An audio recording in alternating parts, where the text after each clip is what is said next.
Lucas and I married for business. For 2.5 of the 3 years we've worn rings, he's been somewhere else on the map. The title Sam has been nothing but empty syllables. Then his first love, his moonlight, came back. I volunteered to step aside and asked for a divorce. Lucas pinned me to the door and said, "Dream on." Before we go any further, please subscribe and tell us in the comments where you're listening from. 1. Cameron. The back garden. Lucas's mother, Eleanor, lifted a porcelain coffee cup, flicked me a glance, paused, then aimed a second glance at my stomach. "You've been married 3 years, she drawled, and that belly's still flat.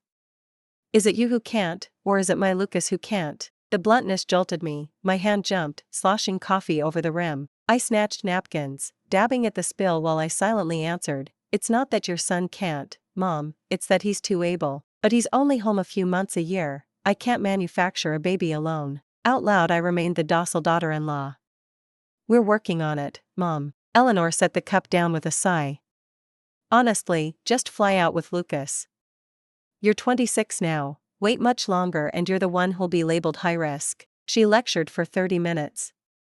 I nodded like a bobblehead, inwardly rolling my eyes. Who wants to trail him through time zones? I have a mansion to myself. Freedom tastes better than jet fuel. 2. Lucas came home. I was sprawled on the living room sofa, shoving popcorn into my mouth while shrieking at reality TV rejects. He studied my wreck of sterling image, face unreadable. My role in this house was model wife, so I scrambled up, swept snacks under the coffee table, and greeted him with sugar. "You're back." He didn't answer. His razor gaze fixed on the television where contestants belly laughed through a moronic game. I clicked it off. "Just, occasionally." His eyes slid to the hidden snack bags. "Occasionally," I repeated, weaker. He still said nothing, so I jumped to offer, "Hungry? I'll make noodles." I laid his jacket over the sofa, but before I reached the kitchen he caught my wrist. "Go shower," he said, voice flat. I blinked. "Now?" 3. Lucas stayed longer than 7 days, his usual limit. Normally 2 or 3 nights and he'd vanish again, releasing me back into blissful anarchy, but this stretch kept stretching. I waited until he looked almost mellow, then casually asked when his next business trip left. He closed the finance magazine, removed gold-rimmed glasses, and studied me. "Still have energy, do you?" "Energy?" Wait. Apparently he'd decided to stop flying altogether. A full month followed, 9 to 5 office, 7 to midnight bedroom, never mind that, and every minute of my liberty erased. No more dinners of chips and gelato. No more starfish sprawl across sofas. No more 2 a.m. novels or 3 a.m. Netflix. He rationed greens, water, and treadmill time like a prison warden. I smiled on the surface, cursed in private, even lit incense begging Buddha to send him overseas. Either I used cheap sticks or Buddha was petty. Because the prayer boomeranged, Lucas appointed me his executive assistant to keep me in sight 24/7.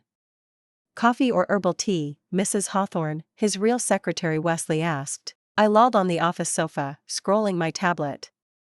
"Tea. Anything to kill the boredom." Lucas never gave me actual work. I was decorative pottery parked beside his desk. When fatigue hit, he'd glance over, exchange a few words, then return to contracts. Honestly, the pampered life, room service without the hotel, was obscenely comfortable. So comfortable I dropped character and refused to accompany him to a charity auction. My drama's finale aired that night. Priorities matter. I faked dizziness. Big mistake. Photos surfaced, Lucas kissing sterling actress. Mia, my 5G gossip radar, texted, "Your Jordan's cheating, Instagram is on fire." I zoomed in on the woman and my vision detonated. 4. When Lucas slipped into bed I pretended sleep. He'd showered in the guest suite and, for once, only wrapped himself around me like Velcro. I stewed in silence. Morning, still mute. Breakfast, zero conversation. At headquarters we worked in separate orbits, but the scandal ballooned until Eleanor, sipping champagne at Paris Fashion Week, phoned for sterling explanation. Lucas glanced my way, stepped onto the terrace to talk.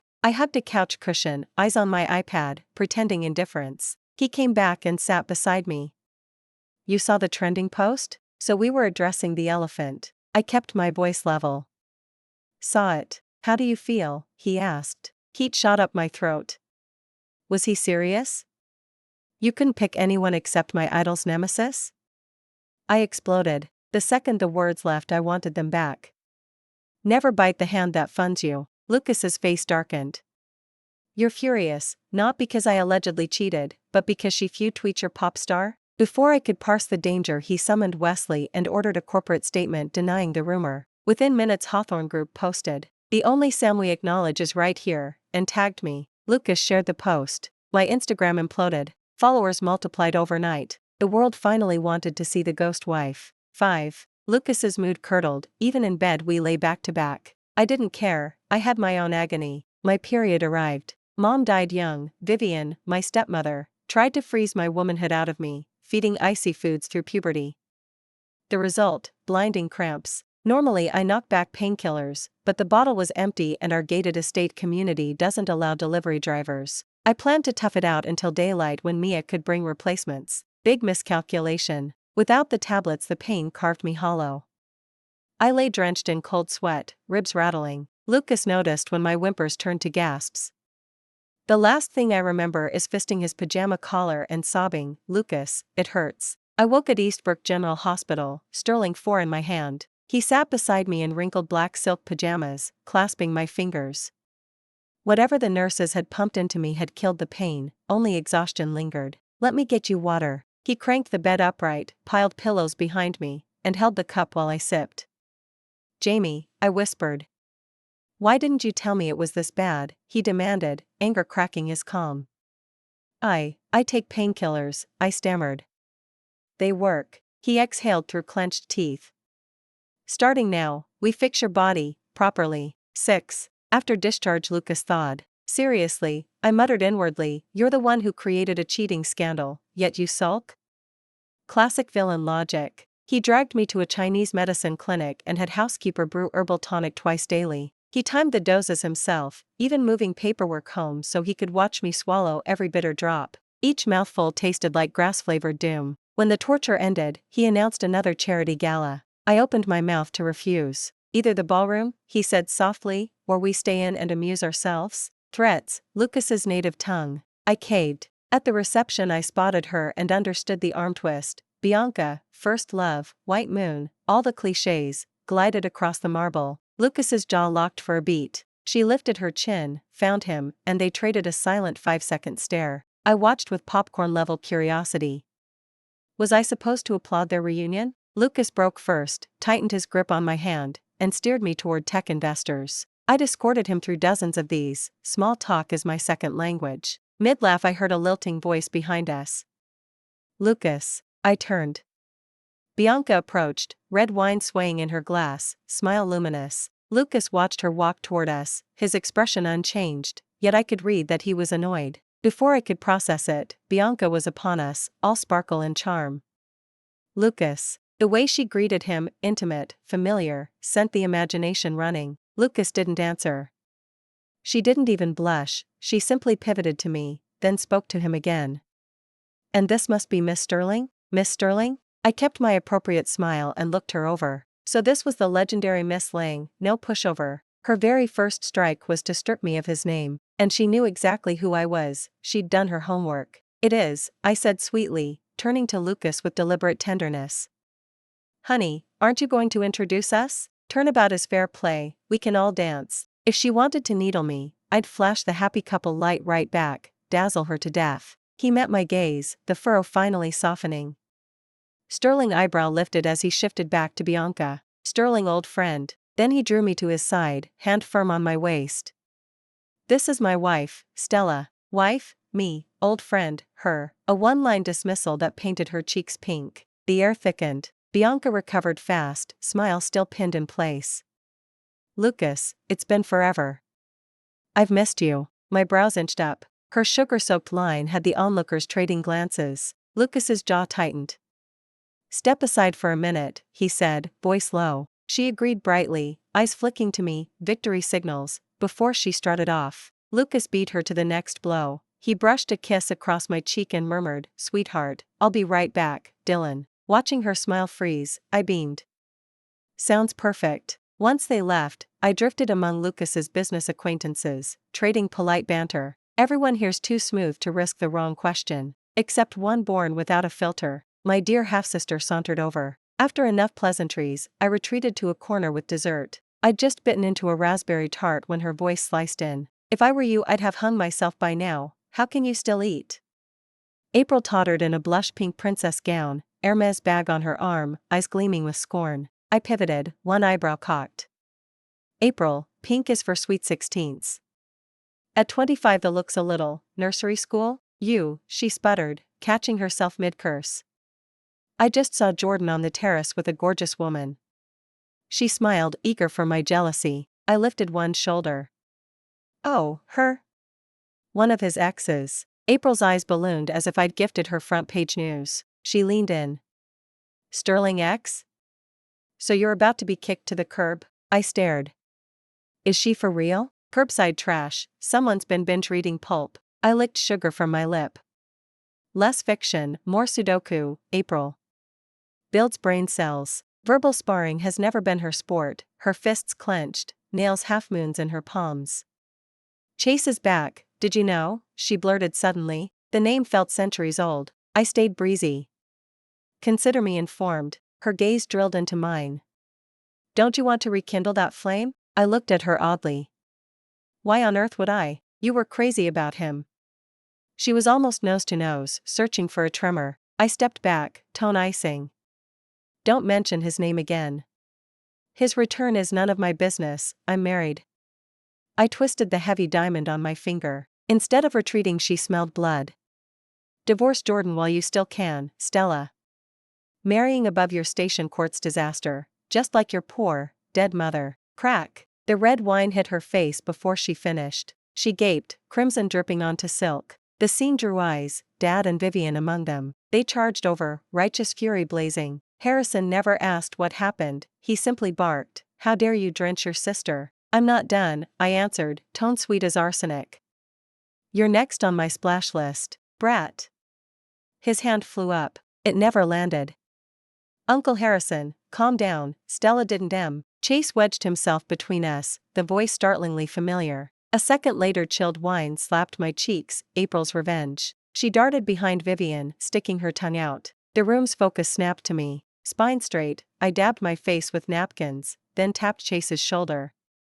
"Excuse me." He turned, startled by the smile I gave him. Before he could react, I hauled April out from Vivian's shadow and slapped her, twice, full force.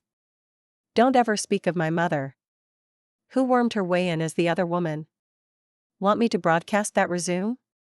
I made sure the onlookers caught every syllable. April sprawled, palms pressed to flaming cheeks, shock eclipsing her tears. My hand went numb. Vivian shrieked, lunging at me. Lucas moved faster, tucking me behind him, shield locked. "Mr. Sterling." Lucas's voice could freeze brandy. Harrison flinched, clamping Vivian's arm. She wailed that he was a coward, letting us be insulted. Harrison's prestige was shredding, guests whispered. "Another tantrum and your cards are frozen," he hissed. "That leash worked," Vivian sagged, quiet. "Explain to me, sir," Lucas clipped, "who threw wine at my wife." Harrison swallowed. Well, my mother-in-law's death is something you understand better than anyone," Lucas continued, smoothing a calming palm over my back. "Harm Stella and you harm me." A shiver rattled Harrison. "The Sterling Empire is now hitched to the Hawthorne purse, one yank and it collapses." So he pivoted, slapping April himself. "You wretched child, apologize to your sister."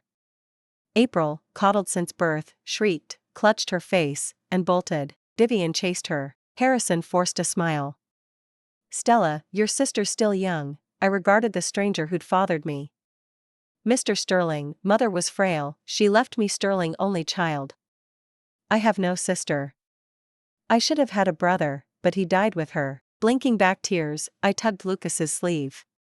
"Take me home." He wrapped me in his jacket and carried me out, ignoring the two voices calling our names. We said nothing the whole ride. Back at Cameron I showered, changed, lay staring at the ceiling until he slid under the sheets, skin still damp, and pressed a kiss to my hair. "Stella, let's have a baby." My muscles locked. A baby, yes, I ached for someone who would share my blood, someone who'd never let me feel alone. But whatever Lucas and I share isn't whole, his heart stores a ghost, and mine can't trust completely. A child deserves better than fragments and bargains. I pretended to sleep. He finally sighed and held me closer. He hasn't mentioned it since. Next morning I dodged the commute with Lucas, claiming I had shopping plans with Mia.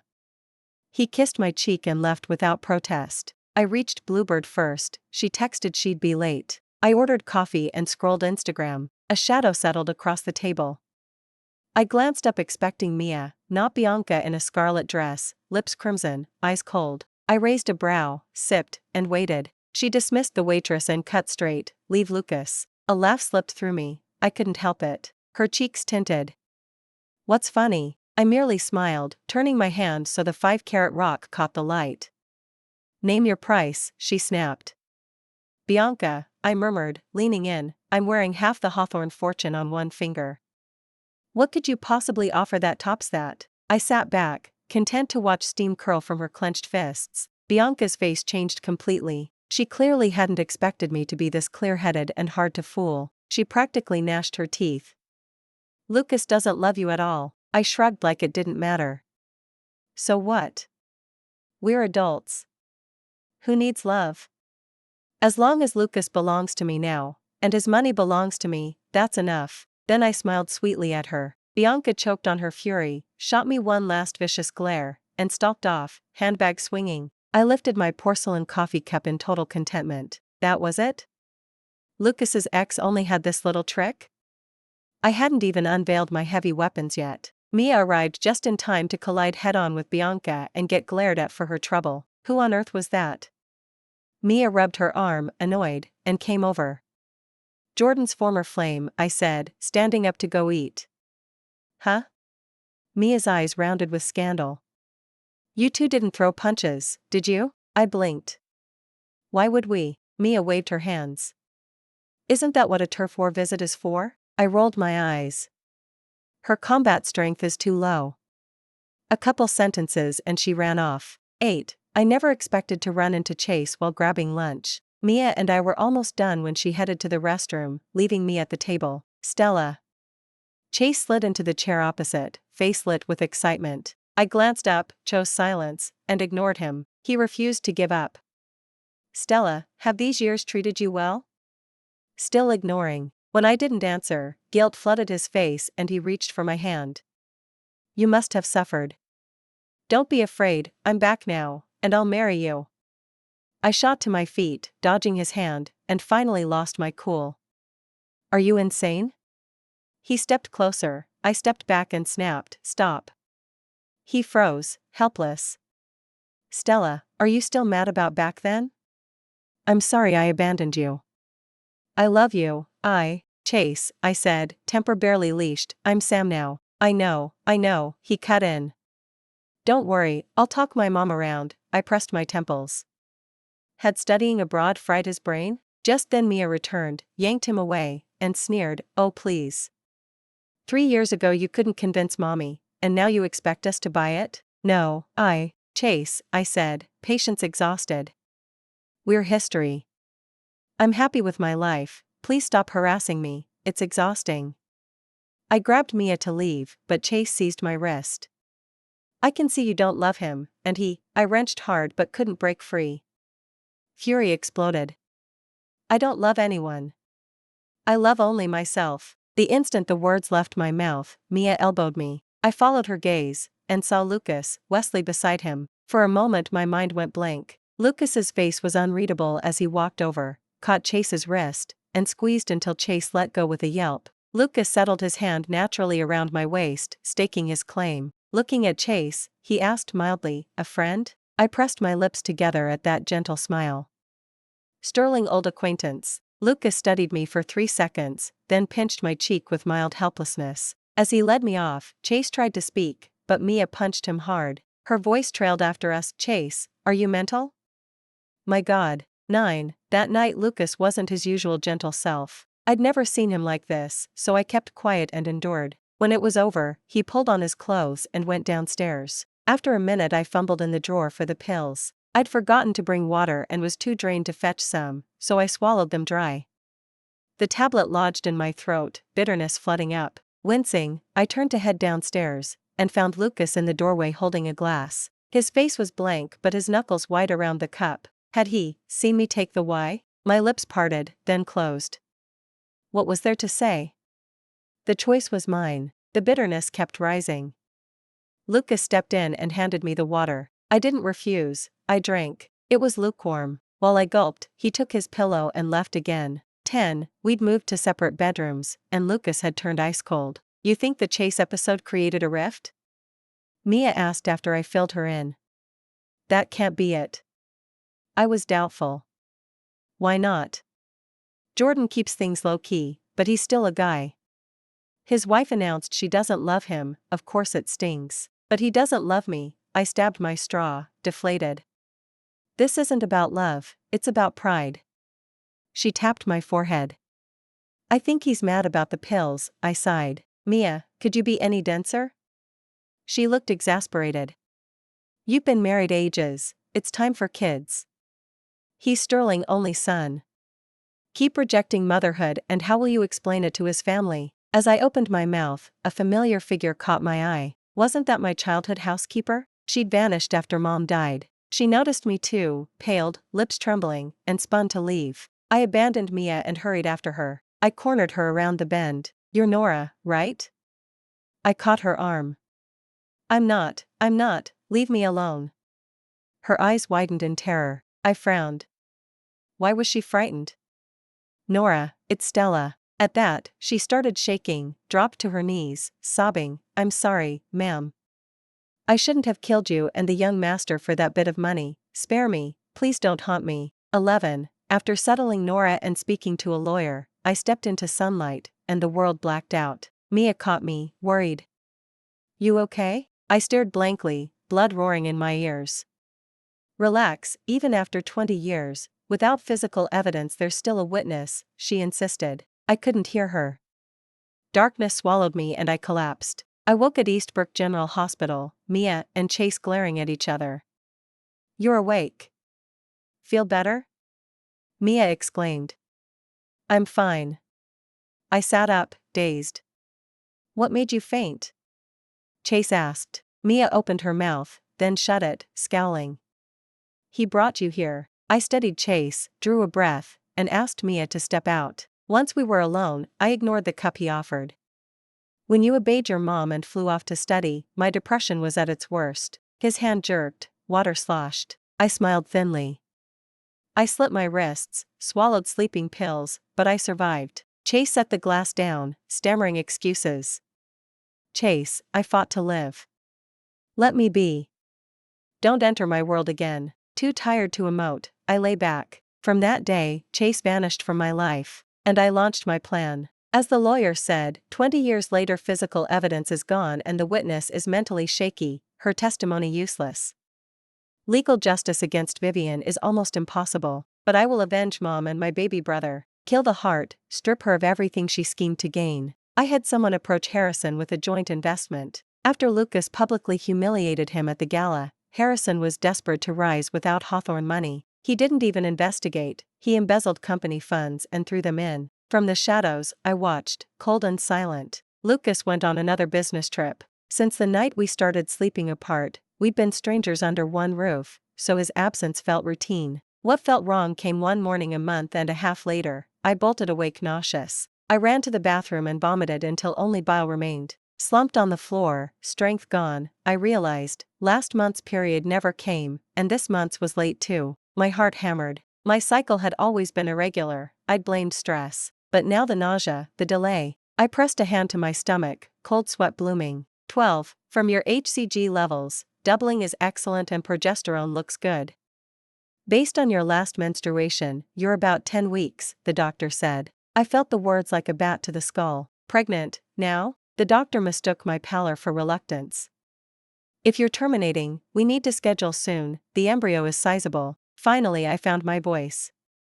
I want this baby, doctor. I reached home in the afternoon. Counting back, this child had been conceived the last time Lucas and I slept together, right before I swallowed the pill. Panicked, I booked Sterling emergency ultrasound. Everything looked normal. The doctor promised regular prenatal checkups should keep risks low. I sat on the sofa while late afternoon light poured through the villa's tall windows, warm across my skin, dreamlike. I rested a hand gently on my belly. This child inside me is connected to me by blood, I'm no longer alone. But with Lucas and me the way we are now, How can I give the baby a healthy environment? Lucas came back 3 days later. I was already asleep when he slipped into the room and brushed a soft kiss across my forehead. Pregnancy had me up several times a night. I'd just settled back into bed, so the kiss startled me awake. When he saw my eyes open, he went still, then turned to leave. I sat up at once and delivered the sentence I'd rehearsed for days. Lucas, let's get divorced. His footsteps stopped. He looked back, the sharp planes of his face stunned. What did you say? I walked over and repeated it. I said, let's get divorced. The trap I'd set for Harrison was almost ready to snap shut. It was time to settle my own affairs as well. Lucas had married me when his company was on the brink of collapse, to give his dying father peace. I'd stayed through the grinding climb back to the top. After everything, a child wasn't too much to ask. I wanted a divorce so I could raise the baby on my own terms. He pinned me against the door, barely holding himself in check, veins bulging at his throat, face flushed, yet his touch stayed gentle. You're dreaming, he said. No, I'm serious. Don't worry, I won't touch your assets. If we just. I started to explain that once we divorced he could reunite with Bianca, but he cut me off. Stop. Don't say another word, Stella, you're killing me. He released me and stepped back, breathing hard, hands trembling. I need some air. He paced once, then strode downstairs. Moments later I watched his car disappear through the gates. I sat on the bed again, palms over my belly. My eyes stung, my chest felt caved in. I'd asked for the divorce, why did it hurt this much? A little after 2 a.m. my phone rang. Half asleep, I almost ignored it, but something made me answer. A polite voice introduced itself as the manager of Velvet. Lucas was drunk, the bar was closing, and he refused to leave. He'd shoved his phone across the counter and told them, if you're so great, call my wife to come get me. I wanted to hang up. I hate being woken at night, but I remembered the year he drank until his stomach bled to land a deal. In the end I went. The club was quiet, Lucas the only customer left. He lay sprawled across the table, eyes glazed, fingers still curled around a bottle. I settled the tab with the manager and tried to lift him. He was dead weight and uncooperative, irritation flared. Lucas, if you don't stand up right now, I'm leaving. The moment the words left my mouth, his eyes snapped open. Don't go. He seized my wrist, they were bloodshot. Please, don't leave me. I'd never heard him sound pleading. Even when creditors held knives to his throat he hadn't begged. Before I could process it, he hauled me onto the banquet seat, buried his head against my chest, and held on. I can't let you go, not in this lifetime. If you leave, what am I supposed to do? I grind through every day so you can live well, so we can have a baby, so you won't want to run. You know how happy it makes me to come home and find you waiting? I love you, Stella, I've always loved you, why won't you turn around and see me? He rambled on, I felt dampness seep through my blouse. Lucas, crying? Lucas, loving me? Before the shock wore off, a cramp knotted my lower abdomen. I sucked in a breath, face draining. Lucas, I'm pregnant. My stomach, something's wrong. He jerked upright, dazed. 13. The doctor diagnosed threatened miscarriage and ordered a week of strict bed rest. After the list of do's and don'ts, he left. Lucas stood beside the bed. I'll go wash my face, he said finally. Alone, I rested a hand on the tiny swell. The doctor said the episode was from overexertion, my constant running around. I stroked gently. I'm sorry, little one. Mommy lost track of you. Hold on tight, from now on I'll keep you safe. I was drifting off when he returned, the alcohol gone from his breath, eyes clear. Lucas, I need the bathroom, I mumbled. Pregnancy had turned me into a nightly pilgrim. Don't move, I'll carry you. He fumbled for the safest grip, finally lifted me like glass, and set me down afterward. Back in bed, I was more awake. Water? He asked. No, thanks. Another trip to the toilet was the last thing I needed. He hesitated, then voiced the question. Why didn't you tell me you were pregnant, and why ask for a divorce? I looked at his wrinkled suit, his disheveled dark hair, and felt suddenly pathetic. Because I thought you didn't love me, that you still wanted Bianca. My voice cracked. If you don't love me, why stay? I'll take my money and raise the baby alone, sounds great. Not happening. His gaze burned into me. I won't let you go, Stella. Not unless I'm dead. He laced our fingers. I mean it, words stuck in my throat. He narrowed his eyes. How do you even know about Bianca? Could I admit I'd run a background check before the wedding? I'm sleepy. I yanked the blanket over my head. He chuckled softly and let it go, tightening his hold. Sweetheart, let's start over. If I mess up, tell me straight. Bianca isn't what you think. That night on the terrace I only warned her to stop spreading rumors. There's never been anyone but you. I want us, this lifetime, the next, the one after that. Jordan, you talk too much, I laughed, peeking out. He grinned. From now on, we live the good days. He bent and kissed me. I studied him. Okay. Eleanor burst in the next afternoon loaded with shopping bags. I was in bed while Lucas dramatically read a prenatal bedtime story, wooden voice attempting warmth. I begged him to stop. He insisted research proved babies recognized father's voices early and would come instantly at birth. I surrendered. Darling, let me see you. Eleanor dropped everything to cradle my face and smack a kiss on my forehead. Perfect. I was used to her exuberance, Lucas wasn't. He swabbed my forehead with a tissue. Mom, that's my wife. Me, Eleanor, 14. After a stable week I was discharged. With everything out in the open, I stopped carrying the burden alone. I chose a quiet moment and told Lucas the whole story. He listened, then murmured against my hair, I'll take it from here. Rest. No worrying. Leaning on his chest, I felt, for the first time, what it meant to have shelter. Lucas played the game better than I did. Instead of closing the net on Harrison, he upped the stakes, luring him into mortgaging the company, the houses, every asset. Meanwhile he dug into the past. Taylor may have buried evidence, he said, but something always surfaces. I left it in his hands and focused on the baby. I also cleared the air about Chase, once loved, now history. Lucas still turned vinegary at the name. He held the storm at bay. I centered my world on the life inside me. In the blink of sterling eye, 4 months had passed. Did you find out the sex? Mia asked while we roamed little, fingering tiny outfits. Eleanor had already cleared the nursery's shelves, but neither of us could resist adding more. Choosing each onesie felt like bottled joy. Nope, but my gut says girl, I said, stroking the barely there curve. Speaking of girls, Mia fumed. Did you see that story? Some loser called his newborn daughter bad luck and won't even name her. She rolled up her sleeves. If I were in Chongqing I'd camp outside his store and roast him daily. Daughters rock, newsflash, idiot, gender is decided by the father.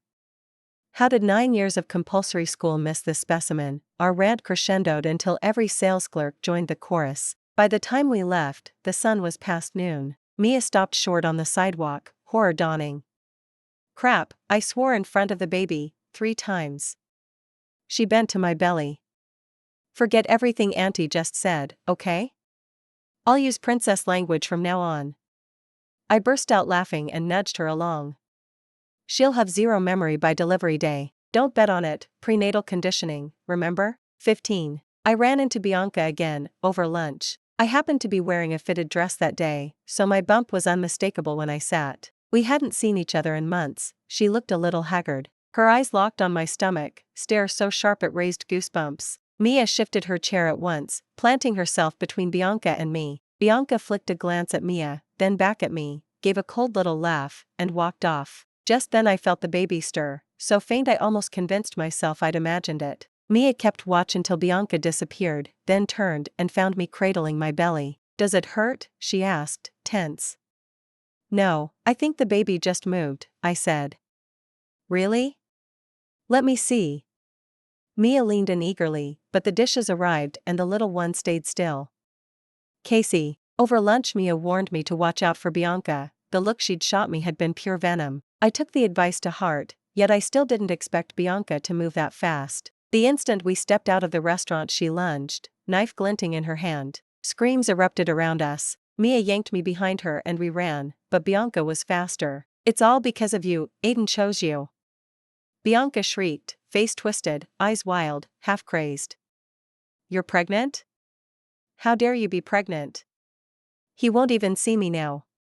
That baby should be mine. She rushed forward, blade raised. Someone blocked her, then kicked her away. The knife clattered across the tiles. It was Chase. Ignoring the gash on his forearm, he scooped up the weapon, checked I was unhurt, then pinned Bianca down. She writhed beneath him, cursing, hair in her mouth, nothing like the poised woman I'd met months ago. I stood frozen, arms instinctively around my belly. Security called the police, guards poured in. I was driven to Eastbrook General first. Nothing wrong, the doctor said, just shock. Lucas and Eleanor arrived as I finished the exam. For the first time I saw Lucas's face go white. Are you hurt anywhere? He asked, scanning me. I'm fine, Mia protected me, I said, forcing lightness. His shoulders loosened a fraction. Jamie, he told Mia. Mia waved it off, uncomfortable. Eleanor said nothing, but her eyes were storm dark. She stroked my back. Alive and safe, that's what matters. Home now. I'll deal with the rest. Mom, Lucas, I need to see Chase, I said, giving them the short version. They'd had to stitch his arm. He'd saved me, I couldn't ignore that. I'll come with you, Lucas said, steadying me. Chase was just leaving the ER when we got there. Hey, you okay? I asked. I hadn't wanted to see him, but gratitude outweighed awkwardness. Without him the night could have ended in blood. Small scratch, he joked, though his lips were pale. Jamie, I said quietly. He smiled, teeth white against the pallor. Happy to help. You're safe, that's all I need. I ran out of words. Lucas slid a protective arm around my waist. Jamie, anything you need, name it. Chase's gaze dropped to Lucas's hand, a rueful smile flickered. Take her home, you too. Spare the wounded guy the PDA. Lucas still had Wesley come keep Sterling eye on him while he drove me back. Eleanor headed to the precinct. That night the nightmare came. I woke clutching my belly, drenched in cold sweat. Lucas pulled me close, palm sliding up and down my spine. I cried until the pillow was soaked. When the storm passed he fetched warm water, dabbed my face with a cool towel. Before I drifted off again he held me, voice cracking. I'm sorry I let this happen to you. Exhaustion swallowed me before I could answer. Next morning word came that Bianca's parents had flown in waving psychiatrist reports. Bipolar disorder, they claimed, not her fault. They barged into Hawthorne Group, pleading old lover loyalty, urging Lucas to drop charges. Eleanor cornered them in the lobby and let loose. The minute Lucas's first company faltered, Bianca bailed. The moment he rose richer than ever, she slithered back, and when he refused her she tried to murder his wife. Everyone who pleads insanity would be hacking people up. Should we let the city burn? Eleanor snapped. Hire a lawyer and pray. Chase's mother, furious her son had been sliced open, summoned Sterling's entire legal team vowing to bury Bianca. In the end Bianca was led away in cuffs. At 5 months pregnant I learned Harrison had gone bankrupt. Lucas had not only reclaimed Sterling Holdings but every house, plot, antique, and piece of jewelry my grandfather left me. The rest is mine to finish, he said, massaging stretch mark oil into my skin. Your job is to grow our daughter. The baby gave a lazy kick, her first in weeks. Lucas and I stared, stunned. Our doctor had reassured us she was simply mellow. Still, the silence had scared us. Baby, did you feel that? Red flooded Lucas's cheeks. He pressed his ear to my oily belly. I leaned back on my elbows, looked from his shining eyes to the sunlit window. Everything would be all right. Next afternoon headlines screamed, Harrison had murdered Vivian. I called Lucas, background noise crackled. He went quiet, then told me to stay inside, he'd be Dylan. When he got home he laid out the story he'd hoped to shield from me. After bankruptcy Vivian filed for divorce. Harrison refused.